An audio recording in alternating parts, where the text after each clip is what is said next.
Hi, and welcome to ThreatTraq Essentials. We're going to review some everyday cybersecurity lessons that we can learn from this week's ThreatTraq stories. Now, this week, a lot of our stories had to do with downloading software and updating apps. So let's take a look at our first one, which was brought to us by Matt Kaiser. It was about Kubernetes.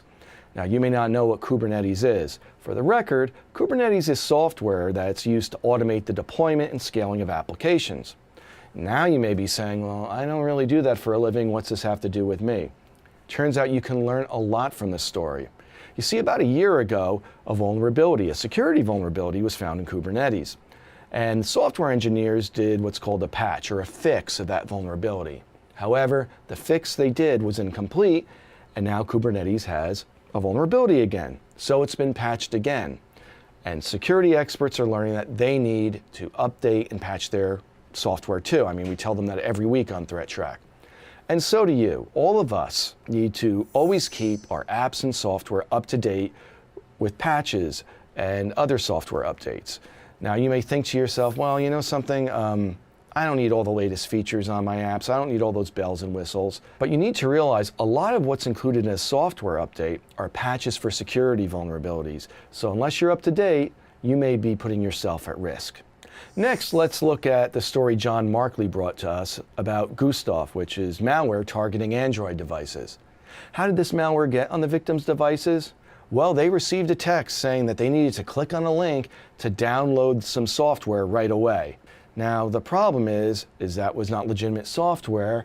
It was malware that got into their device, sniffed around, saw what kind of apps they had, got into their banking applications, got usernames and passwords, did a whole lot of malicious stuff. So there's two lessons we can draw from this story. The first is software updates never come in the form of a text. If you get a text out of the blue saying to install something on your device, don't do it. Chances are it's a scam, especially if it's from a financial institution. If you get a text like that, you want to check with your financial institution to make sure it's legitimate. You want to give them a call.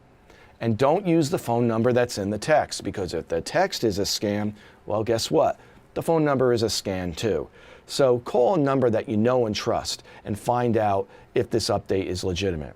The second lesson we can learn is that your apps are a profile of you. They contain a lot of information. They collect a lot of information about sites you visit, where you go, what you do. When you install a new app, a lot of times it'll ask for access to things like your camera, your microphone, or your contacts. You need to be suspicious of questions like that. Ask yourself, if I'm downloading a game, do I really need to give it access to my list of contacts? That's a red flag that the app may not be legitimate. You always want to download an app from a reputable source. Finally, let's talk about the story Joe Harton brought to us about UC Browser. UC Browser is a browser for Android, and it's been downloaded about 500,000 times. Now, in our previous stories, we've talked a lot about updates, right? And I said, always keep your apps up to date. Well, UC Browser has a problem with how it updates itself. Rather than download a new version from Google Play, which is a reputable source for the app, it gets an update from a third party. And it's an insecure connection to that third party. So while it's downloading, a bad actor could intercept that signal and insert malware and get it onto the device. Now, the issue with UC Browser is this vulnerability has not been patched yet.